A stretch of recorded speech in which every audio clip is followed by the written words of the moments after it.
G'day, I'm Ian Swain, the owner of Swain Destinations, a company that customizes vacations to Australia, New Zealand, Africa, Asia, India, and Mexico.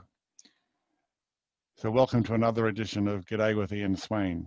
Today we don't venture too far away to a new destination for Swain Destinations to sell, heading to the southerly end of the Baja Peninsula on the Mexican town of Cabo San Lucas to meet our friends at the OneOnly Palmilla Resort and speak with the general manager, Robert Logan. Of course, OneOnly and Swain Destinations have been partnering together for many years now in their resorts around the world, including the Royal Mirage in Dubai, Walgan Valley in Australia, Riti Ra in the Maldives, the Cape Town property, Nungwe House and Gorilla's Nest Lodge in Rwanda. They all live up to their name as being one and only. No two are the same, and they all engulf the culture and surrounds of their location. Robert Logan is the General Manager of OneOnly Palmilla, and I'm glad to welcome him today. So g'day, Robert, or should I say hola? Hola or good day, Ian. How are you? I'm great, I'm great. Robert, I was fortunate to visit Palmilla several years ago, and my family and I had dinner at Ceviche, and we took a family photo on this beautiful beach in front of the resort. And but as you can see, I'm the only grounded one in my family now. Ian, that's an amazing photo that you showed me, and I'm not sure that you're the only grounded one. That's not what I hear from down here, but we're not going to that right now. Right. I mentioned the fact that OneOnly engulfs the culture. Tell us how the culture and history of the area where you are brought into the hotel so guests get the experience into the resort. No, and that's a great question. Palmilla is kind of the anchor of hospitality here in Cabo San Lucas, and the reason why is because if you go back to the 1950s, Abelardo Rodriguez was the interim prime minister for Mexico, and his son, used to fly, fighter jets over this destination, and basically looked down and told his father, we should really build a house, and I found the ideal spot, and he really did. So, I mean, he picked a spot in this destination that sits on the cliff's edge, looking towards the Pacific and down towards the Sea of Cortez. And it really is the most idyllic place. And so what they did was they built their home here. So it started as a 5-bedroom hacienda house, and built the chapel for the community. So you can imagine that all around us at that time was farmland. And so we were really part of the San Jose community, which we still are today. And he invited down his Hollywood friends, such as John Wayne, etc., that would fly down. And in those days, the landing strip was actually on our golf course, which is kind of interesting. And when you arrive today, the original Porte Cochere circle is still there in the ground at the Hacienda building, and that's where the original house was. And of course, since then, over the decades, the land was bought up by the resort, and it expanded to what it is today.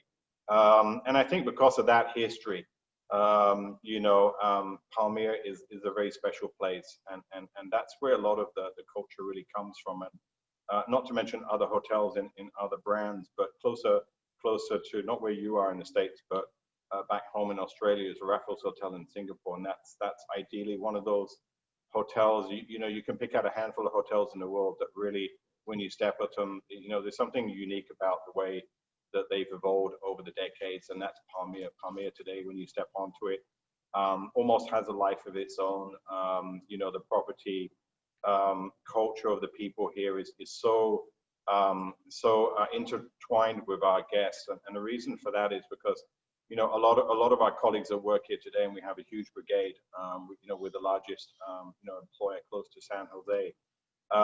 Their forefathers actually own the land that we work on today, and we have butlers who are 3-4 generations working with us, and because of that sentiment, this property has developed its own kind of life and soul, and you actually feel that when you walk the property, and then you meet the people, and of course you have the warmth of the Mexican culture that intertwines with that, and so this becomes a very emotional and sentimental place that a lot of our return guests love coming back to time and time again. Well, that's perfect, and that's exactly what OneOnly is all about. I mean, that's the mission of OneOnly, to create those sort of experiences. And I know, before we get on to the hotel, I know the spa focuses on a lot of ancient rituals from the area. That's absolutely correct. I mean, it's very unique for us to have our own shaman. So we basically have, a spiritual person who comes from Baja California, so from the northern part. And, you know, we have a temescal where he, you know, conducts rituals where you basically are immersed inside. And he actually goes and picks lava stones and different rocks and herbs, which are indigenous to the region to use in his rituals. So, I mean, that's a tremendous journey that he takes us on. And then also, you know, we use him in other parts of the resort. So sometimes he does it at sunrise. He'll do spiritual journeys at sunrise, where we did one actually a couple of weeks ago, which was amazing. And as the sun came up, we had the first set of whales coming down to the destination, you know, jumping in the background. I mean, we couldn't have planned it better if we wanted to, but amazing. And so we have someone very special that does something that, you know, you just don't find everywhere else. I mean, it's truly unique. Does he have to be pre-booked to have an experience with him, or is it something that you just turn up? It would be better to pre-book it, just because we find now that he's a lot in demand, especially because this is a very stressful world right now and an unusual year, and a lot of people are looking for you know, different forms for them to kind of de-stress and take their minds off what's happening. So it would be better ahead of time to book any experience that we have with him, and we can set that up beforehand. But then, of course, there's the accommodation and the different styles you have available, which is quite large, including some beautiful casitas. Can you elaborate on the different types of accommodation you have there? Yeah, you know, we're very lucky. We've now we're basically 28 hectares, and we dogleg along the Pacific Ocean, and we go into the Bay of San Jose. And because of that, you know, we have it's really a true hacienda style property with individual buildings all the way along. And I'm sitting right now in Villa 1, which is one of our villas, 4-bedroom, that sits at the highest point in the property, and kind of, you know, it is a bird's nest for us, which a lot of personalities like, because it's very private. And we also have our 4-bedroom villa, which is Villa Cortez, sitting on the Pacific Ocean with miles and miles of beautiful sand to walk along. And then we have, beside that, as you mentioned, our beautiful casitas with plunge pools. And then we have an array of suites that we have across the property in different locations, some of them overlooking the Pacific and some of them looking into the Bay of Cortez. Every one of them has an ocean view, which is great. So the villas are perfect for families, which we do a lot of multi-generational family travel, which I'm sure you get a lot of it down there. It's beautiful to get to. It's easy to get to, and access is fine. So you've got 4-bedroom, 3 bedrooms as well, 2-bedroom villas? We only have 4-bedroom villas at the moment. So we have 2 4-bedroom villas, and you're absolutely right. We do find a lot of generational travel, especially now where people, you know, are very conscious about, you know, socializing and distancing. And so these are perfect pieces of real estate where the family can hang out together, but still it's big enough that they can have their own spaces. And you know, and what we found, you know, since we've reopened it, that people are staying longer. You know, people are feeling safer here than perhaps back home, and deciding that, you know, having the family down here for extended periods of time is a great advantage. Now, food, when I was there, looks to be a real focus, and I can attest to that because I ate several times. But perhaps you can go over the dining options the resort has to offer your guests now. Yes, well, as you know, you dined in ceviche, and that has always been a prime focus for us. And that has always done extremely well with sushi and sashimi, and crossing over with ceviche. So that concept, you know, is a firm favorite in the destination.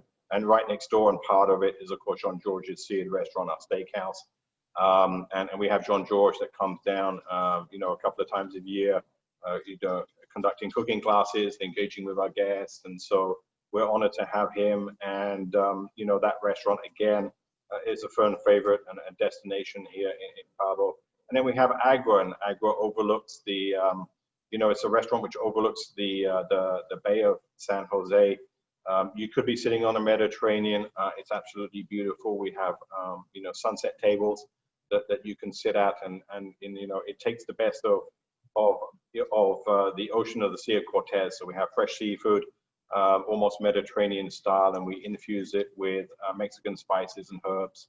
And it's absolutely just a firm favorite. A great outdoor venue, the largest outdoor venue that we have sitting right next to our family pool. You mentioned John George's. I met John George's when he opened up the new restaurant at Four Seasons here in Philadelphia, just a year ago, and the food there is dynamic. And I've eaten at his place at the TWA Hotel at JFK Airport as well, which is a bit more relaxed and casual than a normal John George restaurant. Correct. And we like John George. He's a very engaging chef. Yeah. He's a very down-to-earth personality that's done very well, and he's a perfect fit for our brand. It is. That's perfect for you. Tell us a bit more about the beach that Palmilla has access to, because I've been there and experienced it, but I mean, just tell our listeners about how cute it is. Oh, it's idyllic. We have two distinctly different beaches. We have one which borders the Pacific Ocean in front of our villa, and that you can literally walk for 2 or 3 miles on sandy beach with the rolling waves of the Pacific, and you won't see anybody, and so it's very peaceful. And then we obviously in turtle season we see a lot of turtle encampments along that beach, and that's where we have turtle releases with the local authorities on that beach. So that's very private. And then as you swing on the other side of the property into the Bay of San Jose, we have our swimmable beach. So that's really where you can go down, and within feet you can jump into the water. We have coral that you can snorkel around right off the beach. And that's where we, have all our water activities. So, whether you want to go kayaking or paddle boarding or sailing, we have all of those activities there. So we have two distinctly different atmospheres and two distinctly beaches, which is a huge advantage for us. Do you find that the adults only and the couples only differentiate from the families when they go to the beaches? Well, it's interesting. We have two pools at Palmilla. We have what we call an adult pool, which is a little bit smaller but deeper for adults, and we have a family pool beside Agua. And I think what's really unique about Palmilla is because we spread over such an elongated length of coastline, that we have a little piece of something for everyone, and we have enough open door areas and spaces amongst this tropical lush landscaping that everyone finds their little piece of Palmilla. So you never feel overcrowded, no matter what occupancy we're running in the resort. So we do find that the adults stick more to the adult pool, and of course the families with the children in the swimmable Agua family pool, and that's of course close to our kids club. So families like to hang out down there because we have a kids club, which is truly amazing. A lot of our families, when we saw them coming back at Thanksgiving, basically as soon as the children arrived, they said goodbye to the parents and they went off to the kids only, and the parents did their thing, and they all grouped together later on down at the family pool. So we're able to navigate both sets of dynamics in one property, but because we're so large and, like I said, elongated, that allows us luxury to be able to do that. Now, apart from the activities you have on the resort, which you've already talked about, there's a couple of activities which are fun that you can do from the resort in the area there. I remember when I was there, we chartered a small catamaran and went sailing out there for a day, which was magic. What else is there to do? Yeah, look, I mean, Cabo, there's a lot to be done. I mean, firstly, you've got the ocean. So down on our swimmable beach, we have a company called Tropic Surf that's based out of the Gold Coast in Australia. And there are surf masters on the beach. So we do find a lot of Californians and people from the States coming here for surfing, and there's lots of different places depending on your level. Just swimmable beach is ideal for learning surfing. The Bay of San Jose produces some good waves for intermediately. And out in the East Cape and all the Pacific Ocean, we have a lot of professionals that come and stay with us and go out there. So surfing obviously is a great activity. And as you mentioned, we have a lot of water sports and sailing activities here. We have our own one and only yacht that you can charter, and we have a whole fleet of yachts that range everything from 35 foot to 140 foot that are docked in the harbor and can be used for whale watching or half day or full days excursions. And we have some clients that actually take them for 2 or 3 days and then sail off into the Gulf of the ocean and all the way around to where you do the whale watching. So that's spectacular. So there's a lot of opportunity, diving, snorkeling, all the ocean activities that you would expect. And then on the flip side, you have the desert. So, Cabo is truly where the desert meets the ocean, and that's really the beauty of this destination. So, you can do everything from riding a camel to going out in four-wheelers on treks into the desert. You can do horseback riding into the desert. And in fact, we actually have here a very unique vehicle, which is uncommon in Mexico. And I believe there's only about 10 or 11 of them. We have an old Land Rover Defender, a unique vehicle, which we put the surfboards on for a true surfing experience and journey out to the East Cape. And we also, what we do is, John George has developed this amazing array of picnics for any time of the day, breakfast, lunch, and dinner. And we have guests that jump into the vehicle and go out into the desert and unpack it like a bit of a safari and enjoy a sunrise or sunset. So there's truly a lot to do in a destination. It sounds great. I mean, and those Land Rover Defenders, I'm used to them from Africa because all the safaris are done in the Defenders. But I don't think they're making them anymore. No, they're not, and that's why they're so limited. It actually took us nearly a year and a half to track the right one down that we wanted and be able to get it here and then put it into a one and only. But it's truly a beautiful experience, a great journey. Robert, with so many choices for luxury resorts in the region or Mexico in general, what are some of the reasons you'd choose One and Only Palmilla? I think One and Only Palmilla, like I said, early on, is a truly unique property. It's something you don't find everywhere.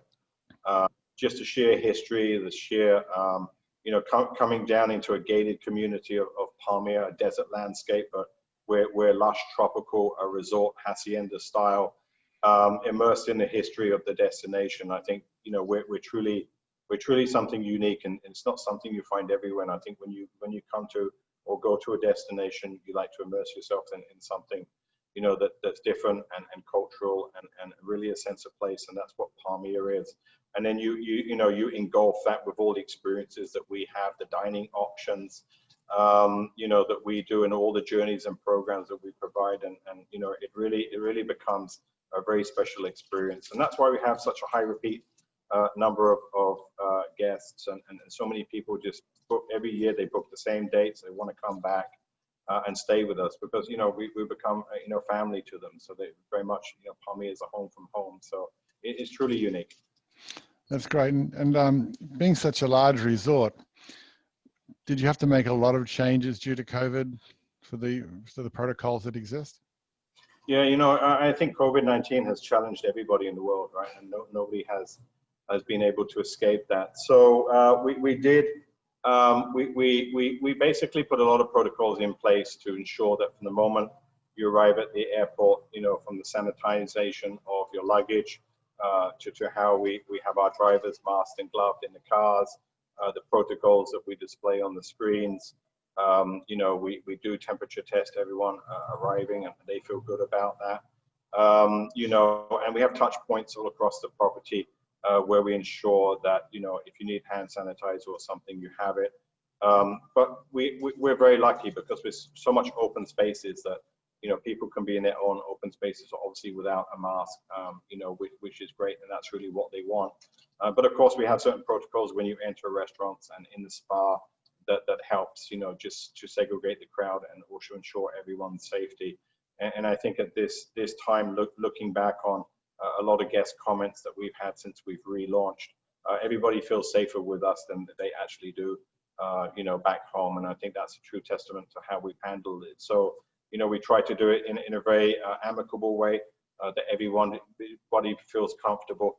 And I think that's one of the true successes and selling points that we have, that people are coming here, knowing that we have the protocols very strong, and they feel safe. And I think, we limit the amount of people that go into your room, so we keep your room, a sanctuary, and I think that's very important. So we've done very well. We're happy, and the guest feedback is great.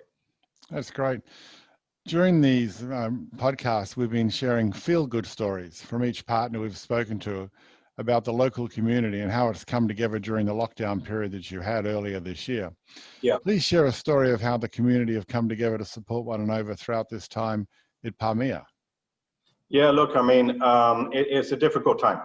There's no doubt. And San Jose as a community, as I said, we're very intertwined with our history with San Jose. And We have probably the largest amount of colleagues employed here at the property. At one point, at 31st of March, we had nearly 1,000 employees, and we kept everyone, fully paid all the way through the lockdown and through our shutdown, because we felt it was important to always feed the community. And what we did during the lockdown is we utilized our team, doing a lot of charity and good work for the churches and for the schools.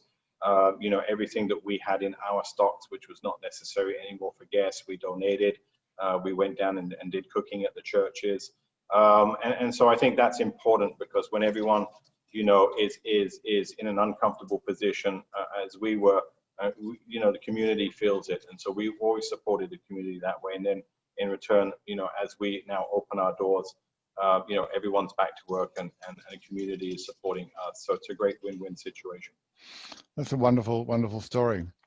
Well, I want to thank you for spending some time with us today, and in your beautiful Palmilla resort there with the palm trees blowing in the background there. Wish I was down there. I'll come down and get a tequila with you soon. Sounds good. So it's really good to talk to you, and I'll look forward to seeing you soon. So gracias. Ian, thank you very much for your time. I truly appreciate it. And we look forward to welcoming everybody hand on heart back to Palmilla. Okay. Bye.